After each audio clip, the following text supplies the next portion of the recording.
क्या आप जानते हैं कि सनातन धर्म में एक ऐसा भी महाव्रत है जिसकी शक्ति मृत्यु के बंधन को तोड़कर आपके पूर्वजों तक पहुंच सकती है? एक ऐसा रहस्यमयी अनुष्ठान जो यमलोक में कष्ट भोग रही आत्माओं को भी सीधे वैकुंठ का द्वार दिखा सकता है। को ले चलेंगे श्राद्ध पक्ष के गहन अंधकार के बीच चमकने वाली एक दिव्य ज्योति की ओर, जिसका नाम है इंदिरा एकादशी। ये कोई साधारण व्रत नहीं, बल्कि भगवान विष्णु की भक्ति और पितरों के प्रति आपके कर्तव्य के बीच का एक गुप्त सेतु है। तो तैयार हो जाइए उस अद्भुत कथा को सुनने के लिए, जिसमें एक राजा ने देवर्षि नारद के मार्गदर्शन में अपने पिता को यमलोक से मुक्त कराया। चलिए हमारे साथ इस रहस्यमय यात्रा पर और जानिए वो अचूक विधि जो आपके पूरे कुल का उद्धार कर सकती है। सनातन हिंदू धर्म, जिसे विश्व की सबसे प्राचीन और जीवंत आध्यात्मिक धारा होने का गौरव प्राप्त है, मात्र पूजा पद्धतियों का संग्रह नहीं, अपितु ये जीवन को एक उत्सव के रूप में देखने का एक समग्र दृष्टिकोण है। ये व्रतों, पर्वों और उत्सवों का एक ऐसा अद्भुत संगम है जहाँ प्रत्येक धार्मिक अनुष्ठान के पीछे एक गहन वैज्ञानिक, मनोवैज्ञानिक और आध्यात्मिक रहस्य छिपा हुआ है। ये व्रत और पर्व केवल कर्मकांड नहीं, बल्कि चेतना के उत्थान की सीढ़ियां हैं। ये आत्मा को परमात्मा से जोड़ने की एक सुनियोजित प्रक्रिया है। ये हमें लौकिक जीवन की भागदौड़ से निकालकर आत्म मंथन और आत्मनिरीक्षण का अवसर प्रदान करते हैं। इन्हीं अनगिनत दिव्य व्रतों की आकाशगंगा में एकादशी का व्रत ध्रुव तारे के समान अटल, सर्वोपरि और सर्वश्रेष्ठ माना गया है।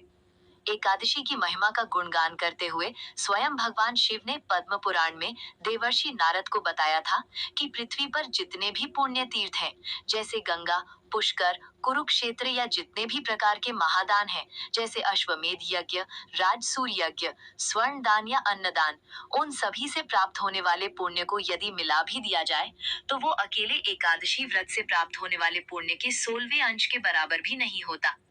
इससे एकादशी की असीमित महिमा का अनुमान लगाया जा सकता है। चंद्र मास के कृष्ण पक्ष और शुक्ल पक्ष में आने वाली ये 11वीं तिथि सृष्टि के पालनहार परमेश्वर श्री हरि विष्णु को समर्पित है। एकादशी का शाब्दिक अर्थ है 11। ये 11 इंद्रियों, 5 ज्ञानेंद्रियों जैसे आंख, कान, नाक, जीभ, त्वचा और 5 कर्मेंद्रियों और 11वें मन पर संयम स्थापित करने का दिन है। ये एक ऐसा पवित्र अवसर है जब साधक उपवास के माध्यम से अपने शरीर का शोधन करता है, इंद्रियों पर विजय प्राप्त करने का अभ्यास करता है और अपने मन को सांसारिक विषयों से हटाकर भगवत चिंतन में लगाता है।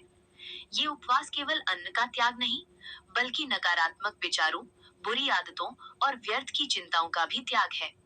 इस एक दिन के संयम से शरीर विषमुक्त होता है, पाचन तंत्र को आराम मिलता है और मन में सात्विकता का उदय होता है, जिससे चेतना आध्यात्मिक ऊर्जा से भर जाती है। वर्ष भर में आने वाली 24 एकादशियों का अपना अपना विशिष्ट नाम, महात्म्य और उनसे जुड़ी दिव्य कथाएं हैं, जो हमें उनके पालन से प्राप्त होने वाले विभिन्न फलों से परिचित कराती हैं। इन्हीं एकादशियों की श्रृंखला में एक अत्यंत विशेष, दुर्लभ और अमोघ फल प्रदान करने वाली एकादशी है इंदिरा एकादशी। ये पुण्यमयी एकादशी आश्विन मास के कृष्ण पक्ष में आती है। इस एकादशी की महत्ता इसलिए भी सहस्त्रों गुना बढ़ जाती है क्योंकि ये पितृ पक्ष या श्राद्ध पक्ष के 16 पवित्र दिनों के मध्य में पड़ती है।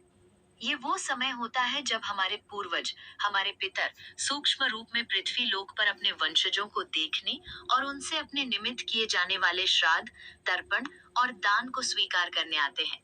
इंदिरा एकादशी अन्य सभी एकादशियों से इस अर्थ में अद्वितीय है क्योंकि इसका मुख्य उद्देश्य साधक के स्वयं के भौतिक या आध्यात्मिक कल्याण से भी बढ़कर अपने पितरों और पूर्वजों को अधोगति से निकालकर मोक्ष की परम गति प्रदान करना है।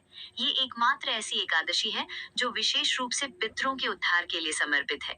ये व्रत भगवान विष्णु की अनन्य भक्ति और पितरों के प्रति अपने कर्तव्य के निर्वहन के बीच एक दिव्य सेतु का कार्य करता है। ये हमें सिखाता है कि हमारी आध्यात्मिक यात्रा एकाकी नहीं है। हम अपने पूर्वजों के प्रति ऋणी हैं और उनका उद्धार करना हमारा परम धर्म है। शास्त्रों के अनुसार जो व्यक्ति जाने अनजाने हुए पापों, अधूरी इच्छाओं या किसी अन्य कारणवश मृत्यु के पश्चात अधोगति को प्राप्त हो जाते हैं, वे पितृलोक या यमलोक में अथवा किसी कष्टमयी योनि में दुख भोगते हैं। उनकी आत्मा अतृप्त और अशांत रहती है। श्राद्ध पक्ष में किए गए तर्पण और पिंडदान से उन्हें तृप्ति और बल तो मिलता है, किंतु मुक्ति का मार्ग अत्यंत कठिन होता है। यहीं पर इंदिरा एकादशी का महाव्रत एक अचूक दिव्य हस्तक्षेप के रूप में कार्य करता है। भविष्योत्तर पुराण में स्पष्ट रूप से वर्णित है कि जो भी व्यक्ति इस इंदिरा एकादशी का व्रत पूर्ण श्रद्धा और विधि विधान से करता है, उसके पुण्य का प्रभाव इतना शक्तिशाली होता है कि वह सीधे उसके पितरों तक पहुंचता है। इस व्रत के पुण्य बल से यदि उस व्यक्ति की 7 पीढ़ियों तक के पितर भी किसी पाप के कारण नरक की यातनाएं भोग रहे हों या प्रेत योनि, तिर्यक योनि जैसे निम्न लोकों में कष्ट पा रहे हों, तो वे तत्काल उन सभी कष्टों से मुक्त हो जाते हैं। व्रत करने वाले वंशज का पुण्य उन्हें एक दिव्य विमान में बिठाकर यमलोक के बंधनों को तोड़कर सीधे श्री हरि के परम धाम वैकुंठ को ले जाता है। इस प्रकार ये व्रत केवल एक धार्मिक अनुष्ठान नहीं, बल्कि अपने पूर्वजों के प्रति कृतज्ञता ज्ञापित करने और उन्हें जन्म मृत्यु के चक्र से मुक्त कराने का सबसे शक्तिशाली माध्यम है। जो साधक अपने पितरों के निमित्त ये व्रत करता है, उसे न केवल अपने पितरों का आशीर्वाद प्राप्त होता है, बल्कि भगवान विष्णु की असीम कृपा का पात्र भी बनता है, जिससे उसके स्वयं के जीवन की सभी कष्ट और बाधाएं दूर हो जाती हैं। इस व्रत की इसी अतुलनीय महिमा और पितरों को तारने की अमोघ शक्ति को प्रमाणित करने वाली एक दिव्य कथा हमारे पुराणों में वर्णित है। ये कथा हमें बताती है कि इस परम गोपनीय ज्ञान का प्रकाश पृथ्वी पर कैसे फैला।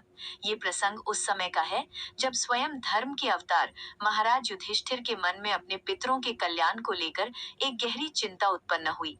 उनके मन में भी यही प्रश्न कौन था कि शास्त्रों में वर्णित इस महाव्रत की सत्यता क्या है और वो कौन सा अचूक उपाय है जिससे पूर्वजों का निश्चित उद्धार हो सके।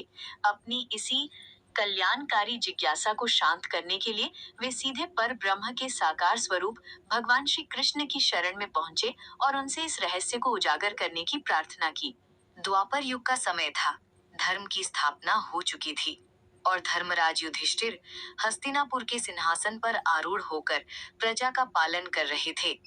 एक दिन अपने राजभवन के शांत कक्ष में बैठे हुए धर्मराज युधिष्ठिर के मन में एक गहन चिंता ने जन्म लिया। श्राद्ध पक्ष यानी पितृपक्ष चल रहे थे और वे अपने पूर्वजों का स्मरण कर रहे थे। उनके मन में यह विचार आया कि हम जीवित प्राणी तो अपने कर्मों से अपनी गति सुधार सकते हैं, किंतु जो पूर्वज किसी कारणवश अधोगति को प्राप्त हो गए हों, जो पितृलोक या यमलोक में कष्ट भोग रहे हों, उनके उद्धार का क्या कोई निश्चित और अचूक उपाय है? अपनी इसी जिज्ञासा को शांत करने के लिए वह स्वयं भगवान श्री कृष्ण की शरण में पहुंचे। उन्होंने भगवान के चरण स्पर्श कर उन्हें प्रणाम किया और अत्यंत विनम्र भाव से पूछा, हे योगेश्वर, हे मधुसूदन, आप तीनों लोकों के ज्ञाता हैं, कृपा करके मेरे मन की एक शंका का समाधान कीजिए। यह आश्विन मास का कृष्ण पक्ष चल रहा है, जो हमारे पितरों को समर्पित है। कृपा करके मुझे इस पक्ष में आने वाली एकादशी के विषय में बताइए। उसका नाम क्या है, उसकी विधि क्या है और उसके पालन से किस अद्भुत फल की प्राप्ति होती है। मैं ऐसा कोई उपाय जानना चाहता हूँ जो मेरे पूर्वजों को, चाहे वे किसी भी योनि में कष्ट भोग रहे हों, मुक्ति प्रदान कर सके। धर्मराज युधिष्ठिर के मुख से ऐसे धर्मयुक्त और कल्याणकारी प्रश्न को सुनकर भगवान श्री कृष्ण के मुख पर एक दिव्य मुस्कान उभर आई। उन्होंने कहा, हे धर्मराज, तुम्हारा प्रश्न संपूर्ण मानव जाति के कल्याण के लिए है। तुम धन्य हो जिसके मन में अपने पितरों के प्रति इतना स्नेह और कर्तव्य का भाव है। सुनो राजन, आश्विन मास के कृष्ण पक्ष में आने वाली यह एकादशी परम दुर्लभ और महान पुण्य प्रदान करने वाली है। इसका नाम इंदिरा एकादशी है। यह एकादशी बड़े बड़े पापों का नाश करने वाली है और इसका सबसे बड़ा महात्म्य यह है कि यह पितरों को अधोगति से निकालकर सीधे वैकुंठ धाम की ओर ले जाती है। जो मनुष्य केवल भक्ति पूर्वक इसकी कथा का श्रवण भी कर लेता है, उसे वाजपेय यज्ञ को करने के समान फल प्राप्त होता है। मैं तुम्हें अब इसकी एक प्राचीन और सत्य कथा सुनाता हूँ, जिसे सुनने से तुम्हारे सभी प्रश्नों का उत्तर मिल जाएगा। तुम इसे एकाग्रचित होकर सुनो। इतना कहकर भगवान श्री कृष्ण ने उस दिव्य कथा का वर्णन आरंभ किया। भगवान ने कहा, हे राजन, सतयुग की बात है। नर्मदा नदी के तट पर महिष्मती नाम की एक अत्यंत वैभवशाली और गौरवशाली नगरी बसी हुई थी। उस नगरी के राजा इंद्रसेन थे, जो अपने नाम के ही समान पराक्रमी और तेजस्वी थे। उनका प्रताप ऐसा था कि बड़े बड़े शत्रु भी उनके नाम से कांपते थे और उनके सामने मस्तक झुका देते थे। राजा इंद्रसेन न केवल एक वीर योद्धा थे, बल्कि वह धर्म के मार्ग पर चलने वाले एक महान शासक भी थे। वे भगवान श्री हरि विष्णु के अनन्य भक्त थे। उनकी दिनचर्या श्री हरि के पूजन से ही आरंभ होती थी और उनका संपूर्ण जीवन धर्म, न्याय और अपनी प्रजा के पालन पोषण में ही समर्पित था। उनके राज्य में प्रजा हर प्रकार से सुखी, समृद्ध और संतुष्ट थी। चोरी, डकैती, अधर्म और रोग का कहीं नामो निशान तक नहीं था। चारों ओर वेदों की ध्वनि गूंजती थी और यज्ञों का धुआं वातावरण को पवित्र करता रहता था। राजा इंद्रसेन पुत्र पौत्रों से युक्त थे। उनका खजाना धन धान्य से भरा था और वे निष्कंटक होकर धर्म पूर्वक राज्य कर रहे थे। एक दिन की बात है, राजा इंद्रसेन अपनी राजसभा में मंत्रियों और सामंतों के साथ बैठे हुए राज्य के कार्यों पर चर्चा कर रहे थे। सभा शांतिपूर्वक चल रही थी, तभी अचानक सभा भवन एक अलौकिक प्रकाश से जगमगा उठा। सभी की आंखें उस तेज से चौंधिया गई। वातावरण में एक दिव्य सुगंध फैल गई और एक मधुर वीणा की ध्वनि सुनाई देने लगी, जिसमें नारायण नारायण का मधुर कीर्तन हो रहा था। सभी ने ऊपर की ओर देखा तो पाया कि आकाश मार्ग से स्वयं देवर्षि नारद वीणा बजाते हुए सभा की ओर आ रहे हैं। देवर्षि के आगमन से राजा इंद्रसेन का हृदय भक्ति और आनंद से भर गया। वे तुरंत अपने राज सिंहासन से उठ खड़े हुए और देवर्षि के सभा में पधारते ही उनके चरणों में साष्टांग प्रणाम किया। उन्होंने स्वर्ण के पात्र में गंगा जल लाकर स्वयं अपने हाथों से देवर्षि के चरण धोए, उन्हें अर्घ्य दिया और अपनी राजसभा के सबसे ऊंचे और सम्मानित आसन पर बिठाया। देवर्षि के आसन ग्रहण करने के पश्चात राजा इंद्रसेन ने हाथ जोड़कर अत्यंत विनम्रता से कहा, हे मुनि श्रेष्ठ, आज आपके दर्शन मात्र से मेरा जीवन, मेरा कुल और मेरा ये राज्य सब धन्य हो गया। आपके चरण पड़ने से ये भूमि पवित्र हो गई। हे प्रभु, कृपा करके अपने दास को अपने आगमन का प्रयोजन बताकर कृतार्थ करें। मैं आपकी क्या सेवा कर सकता हूँ? आज्ञा दीजिए। राजा इंद्रसेन की ऐसी भक्ति, विनम्रता और धर्म के प्रति निष्ठा देखकर देवर्षि नारद अत्यंत प्रसन्न हुए। उन्होंने मुस्कुराते हुए कहा, हे राजश्रेष्ठ, तुम धन्य हो क्योंकि तुम्हारा चित्त सदैव धर्म में लगा रहता है और भगवान विष्णु के प्रति तुम्हारी भक्ति अटूट है। तुम्हारे सद्गुणों और सुशासन की प्रशंसा केवल पृथ्वी लोक पर ही नहीं, बल्कि देवलोक और ब्रह्मलोक में भी होती है। राजन, मैं तुम्हारे लिए एक अत्यंत आश्चर्यजनक समाचार लेकर आया हूँ, जिसे सुनकर तुम चकित हो जाओगे। मैं अभी ब्रह्मलोक से विचरण करता हुआ यमलोक गया था। वहाँ धर्मराज यमराज ने मेरा बड़ा आदर सत्कार किया और उनकी सभा में मैंने एक ऐसी पुण्यात्मा को देखा जिसे देखकर मैं आश्चर्यचकित रह गया। वो पुण्यात्मा कोई और नहीं बल्कि तुम्हारे पिता थे। अपने पिता का समाचार सुनकर राजा इंद्रसेन का चेहरा प्रसन्नता से खिल उठा। उन्होंने अत्यंत उत्सुकता से पूछा, हे देवर्षि, ये तो मेरे लिए अत्यंत हर्ष का विषय है। मेरे पिता एक महान धर्मात्मा और दानी पुरुष थे। निश्चय ही उन्होंने अपने पुण्यों के बल पर स्वर्ग या विष्णु लोक प्राप्त किया होगा। किंतु यदि वे इतने धर्मात्मा थे, तो उन्हें देवलोक के बजाय यमलोक में क्यों रहना पड़ रहा है? कृपा करके मेरे इस संदेह का निवारण करें। राजा के इस प्रश्न पर नारद मुनि के चेहरे पर चिंता की रेखाएं उभर आईं। उन्होंने गहरी सांस लेकर कहा, हे राजन, तुम्हारा कहना सत्य है। तुम्हारे पिता वास्तव में एक महान पुण्यात्मा, सत्यवादी और दानी थे। किंतु दुर्भाग्यवश उनसे अपने जीवन काल में एकादशी व्रत के अनुष्ठान में कोई त्रुटि हो गई थी। व्रत के दौरान कोई नियम भंग हो जाने से उनका व्रत खंडित हो गया था। उसी एक दोष के कारण उनके समस्त पुण्यों के बावजूद उन्हें अभी तक मोक्ष की प्राप्ति नहीं हुई है और वे यमलोक में रहने को विवश है। राजन, उन्होंने मुझे तुम्हारे लिए एक संदेश भेजा है, जिसे मैं तुम्हें सुनाने ही यहाँ आया हूँ। ये सुनते ही राजा इंद्रसेन का हृदय कांप उठा। जिस पिता ने उन्हें धर्म का मार्ग दिखाया, आज वही पिता एक छोटी सी त्रुटि के कारण यमलोक में कष्ट भोग रहे हैं। ये विचार ही उनके लिए असहनीय था। उनकी आंखों से अश्रुधारा बह निकली। उन्होंने व्याकुल होकर कांपते हुए स्वर में पूछा, हे महर्षि, मेरे पिता ने क्या संदेश भेजा है? उन्होंने मुझसे क्या कहा है? कृपा करके मुझे शीघ्र बताइए। मेरा मन अत्यंत व्याकुल हो रहा है। तब नारद जी ने कहा, तुम्हारे पिता ने अत्यंत करुण और आशा भरे स्वर में मुझसे कहा कि मेरी 7 पीढ़ियों में इंद्रसेन नामक मेरा एक पुत्र है, जो महिष्मती का राजा है। वो बड़ा धर्मात्मा और भगवान विष्णु का परम भक्त है। हे मुनि श्रेष्ठ, आप कृपा करके मेरा ये संदेश उस तक पहुंचा दे कि यदि वो मेरे निमित्त आने वाले आश्विन मास के कृष्ण पक्ष की इंदिरा एकादशी का व्रत विधि पूर्वक करे, तो उस व्रत के पुण्य प्रभाव से मैं इस यमलोक के बंधन से मुक्त होकर स्वर्ग लोक को प्राप्त कर सकता हूँ। हे राजन, तुम्हारे पिता ने तुमसे ये सहायता मांगी है ताकि उनका उद्धार हो सके। पिता के कष्ट और उनके इस मार्मिक संदेश को सुनकर राजा इंद्रसेन का हृदय दुख और ग्लानि से भर गया। उन्हें इस बात का अत्यंत दुख हुआ कि उनके जीवित रहते हुए उनके राज्य और सुख भोगते हुए उनके पिता को कष्ट भोगना पड़ रहा है।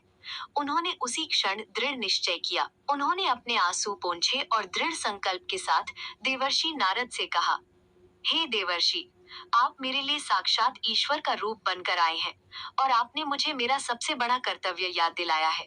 मैं आपको वचन देता हूँ कि मैं अपने पूज्य पिता की मुक्ति के लिए इस इंदिरा एकादशी का व्रत अवश्य करूंगा। ये मेरा धर्म है और मेरा संकल्प है। आप कृपा करके मुझे इस व्रत की संपूर्ण विधि, इसके नियम और उपनियमों को विस्तार से समझाने की कृपा करें, ताकि मुझसे कोई भी त्रुटि ना हो और मेरे पिता को निश्चित रूप से मुक्ति प्राप्त हो सके। राजा की ऐसी पितृ भक्ति देखकर देवर्षि नारद अत्यंत प्रसन्न हुए। उन्होंने कहा, हे राजन, सुनो, मैं तुम्हें इस व्रत की पूरी विधि बताता हूँ, जिसका पालन तुम्हें दशमी तिथि से ही करना होगा। आश्विन मास के कृष्ण पक्ष की दशमी तिथि को प्रातः काल श्रद्धा पूर्वक स्नान आदि से निवृत्त होकर दिन में केवल एक बार ही सात्विक भोजन ग्रहण करना और रात्रि में पूर्ण संयम के साथ भूमि पर शयन करना। एकादशी के दिन सूर्योदय से पूर्व उठकर नित्य क्रियाओं से निवृत्त होकर दातुन करके पवित्र होना, फिर स्वच्छ जल से स्नान करना और व्रत का संकल्प लेना। संकल्प में ये कहना कि हे प्रभु, मैं आज निराहार रहकर इस इंदिरा एकादशी का व्रत करूंगा और कल द्वादशी को इसका पारण करूंगा। हे पुंडरीकाक्ष, हे अच्युत, आप मेरी इस व्रत में रक्षा करें और इसे निर्विघ्न संपन्न कराएं। इस व्रत के पुण्य से मेरे पितरों को सद्गति प्राप्त हो। इसके पश्चात दोपहर के समय, जब सूर्य मध्य आकाश में हो, अपने पितरों के निमित्त श्राद्ध की विधि करनी चाहिए। एक योग्य और सात्विक ब्राह्मण को आदर पूर्वक बुलाकर भोजन कराना चाहिए और उसे दक्षिणा, वस्त्र, छाता और जूते आदि देकर संतुष्ट करना चाहिए। श्राद्ध से बचे हुए अन्न को सूंघ कर गाय को खिलाना चाहिए। इसके बाद धूप, दीप, गंध, पुष्प, नैवेद्य और तुलसी दल आदि से भगवान श्री हरि विष्णु, विशेषकर उनके शालिग्राम स्वरूप का भक्ति पूर्वक पूजन करना चाहिए। दिन में सोना नहीं है और रात्रि के समय भगवत नाम का कीर्तन करते हुए, भजन गाते हुए जागरण करना चाहिए। अगले दिन द्वादशी को प्रातः काल पुनः स्नान और पूजन के पश्चात ब्राह्मणों को भोजन कराना और अपने बंधु बांधवों सहित स्वयं भी मौन होकर भोजन ग्रहण करना। हे राजन, यदि तुम इस विधि से आलस्य रहित होकर इंदिरा एकादशी का व्रत संपन्न करोगे, तो तुम्हारे पिता निश्चित रूप से यमलोक से मुक्त होकर स्वर्गलोक को प्राप्त होंगे। इतना कहकर देवर्षि नारद नारायण नारायण का जप करते हुए अंतर्धान हो गए। देवर्षि के जाने के पश्चात राजा इंद्रसेन ने इंदिरा एकादशी आने की प्रतीक्षा की। जब आश्विन कृष्ण पक्ष की दशमी तिथि आई, तो उन्होंने देवर्षि द्वारा बताई गई विधि के अनुसार पूर्ण श्रद्धा और भक्ति के साथ व्रत का अनुष्ठान आरंभ किया। उन्होंने अपने परिवारजनों, दास दासियों और सेवकों सहित इस व्रत को किया। एकादशी के दिन उन्होंने निराहार रहकर पितरों का श्राद्ध किया, ब्राह्मणों को भोजन कराया और रात्रि में पूरी श्रद्धा से जागरण किया। जब द्वादशी के दिन प्रातःकाल हुआ, उन्होंने पूजन और दान के बाद अपने बंधु बांधवों के साथ व्रत का पारण किया। जैसे ही उन्होंने भोजन का पहला ग्रास ग्रहण किया, उसी क्षण आकाश में देवताओं ने दुंदुभी बजाई और स्वर्ग से फूलों की वर्षा होने लगी।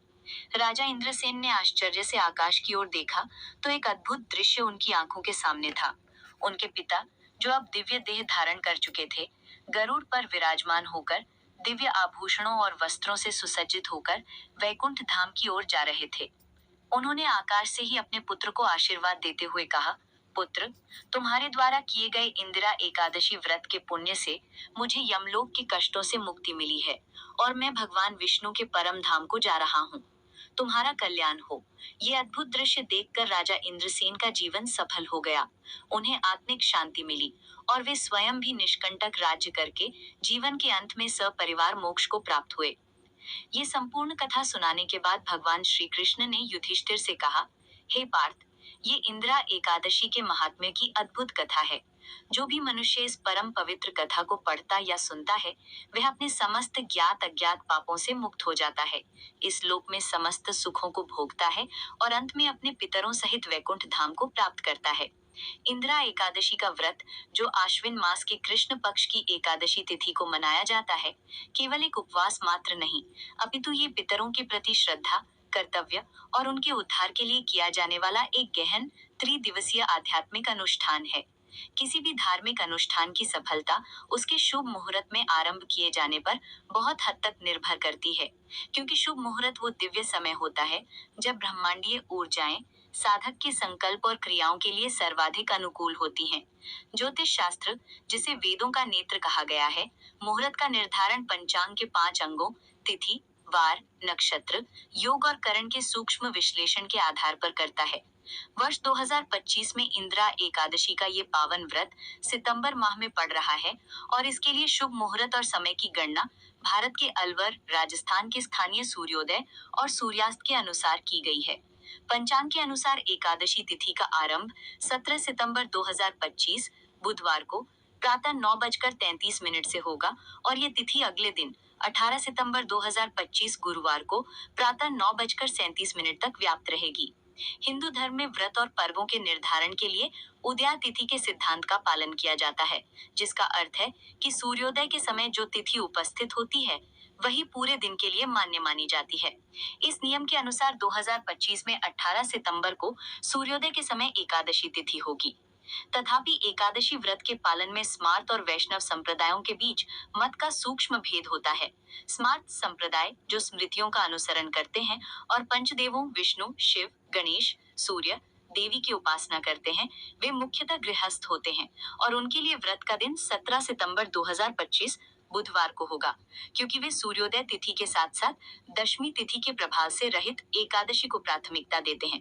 वहीं दूसरी ओर वैष्णव संप्रदाय, जो भगवान विष्णु को ही परब्रह्म मानकर उनकी भक्ति में लीन रहते हैं, जिनमें साधु संत एवं दीक्षित भक्तगण आते हैं, वे दशमी विद्या अर्थात दशमी तिथि से युक्त एकादशी का त्याग करते हैं और अरुणोदय विद्या के नियम का पालन करते हुए द्वादशी तिथि से युक्त शुद्ध एकादशी का व्रत करते हैं। उनके लिए व्रत का दिन 18 सितंबर 2025 गुरुवार होगा। इस व्रत के लिए पूजा के शुभ मुहूर्तों का ज्ञान अत्यंत आवश्यक है। व्रत का संकल्प लेने के लिए सर्वश्रेष्ठ समय ब्रह्म मुहूर्त माना जाता है, जो 17 सितंबर को प्रातः 4:38 से प्रातः 5:24 तक और 18 सितंबर को भी लगभग इसी समय रहेगा। ब्रह्म मुहूर्त रात्रि के अंतिम प्रहर का वो समय है जब वायुमंडल में प्राण ऊर्जा और सकारात्मकता अपने चरम पर होती है और इस समय किया गया जप, ध्यान या संकल्प कई गुना अधिक फलदायी होता है। दिन का सबसे शुभ समय अभिजीत मुहूर्त, जो 17 सितंबर को प्रातः 11:56 से दोपहर 12:45 तक रहेगा, वो पितरों के निमित्त श्राद्ध करने और भगवान विष्णु की मुख्य पूजा के लिए सर्वोत्तम माना गया है। अभिजीत मुहूर्त को भगवान विष्णु का सुदर्शन चक्र कहा जाता है, जो सभी दोषों का नाश करने की क्षमता रखता है। इंदिरा एकादशी का अनुष्ठान दशमी तिथि से ही प्रारंभ हो जाता है, जो इस वर्ष 16 सितंबर 2025 मंगलवार को पड़ेगी। इस दिन व्रती को अपनी इंद्रियों पर संयम का अभ्यास आरंभ कर देना चाहिए। संयम का अर्थ केवल शारीरिक क्रियाओं पर नियंत्रण नहीं, बल्कि मन, वचन और कर्म तीनों स्तरों पर शुद्धि का पालन करना है। इस दिन सूर्योदय के पश्चात केवल एक बार सात्विक भोजन ग्रहण करने का विधान है। सात्विक भोजन की अवधारणा भगवत गीता के गुणत्रय विभाग पर आधारित है, जो प्रकृति के 3 गुणों सत्व, रज और तम का वर्णन करती है। सात्विक भोजन वो है जो शरीर को पोषण दे, मन को शांत करे, आयु, बुद्धि और बल को बढ़ाए, तथा जो रसयुक्त, स्निग्ध और स्वाभाविक रूप से प्रिय हो। इसमें फल, सब्जियां, दूध, दही, घी, मेवे और अनाज आते हैं। वहीं प्याज, लहसुन, मसूर की दाल, मांस, मदिरा जैसी वस्तुएं राजसिक या तामसिक श्रेणी में आती हैं, क्योंकि ये मन में उत्तेजना, क्रोध, आलस्य और अशुद्ध विचारों को जन्म देती हैं। जो किसी भी आध्यात्मिक साधना के लिए बाधक है। अतः दशमी के दिन इन सभी वस्तुओं का त्याग अनिवार्य है। रात्रि में पूर्ण ब्रह्मचर्य का पालन करते हुए भूमि पर शयन करना चाहिए। ब्रह्मचर्य का अर्थ केवल शारीरिक संबंध का त्याग नहीं, बल्कि अपनी संपूर्ण प्राण ऊर्जा, जिसे ओजस कहते हैं, का संरक्षण करना और उसे आध्यात्मिक उन्नति की ओर मोड़ना है। भूमि पर शयन करना अहंकार के त्याग, सादगी और पृथ्वी तत्व से जुड़ने का प्रतीक है, जो शरीर की अतिरिक्त ऊर्जा को संतुलित करने में सहायक होता है। इस प्रकार दशमी का दिन व्रती को शारीरिक और मानसिक रूप से एकादशी के मुख्य व्रत के लिए तैयार करता है, ताकि वो पूर्ण एकाग्रता और पवित्रता के साथ भगवान विष्णु और अपने पितरों का आशीर्वाद प्राप्त कर सके। ये तैयारी उस नींव के समान है जिस पर एकादशी व्रत के पुण्य का विशाल भवन खड़ा होता है, और इसके बिना व्रत का अनुष्ठान अधूरा माना जाता है। ये त्रिदिवसीय प्रक्रिया साधक को धीरे धीरे भौतिक जगत से अपनी चेतना को हटाकर आध्यात्मिक जगत में स्थापित करने का एक वैज्ञानिक और मनोवैज्ञानिक क्रम है, जिसका पालन करने से व्रत का संपूर्ण और अभीष्ट फल निश्चित रूप से प्राप्त होता है।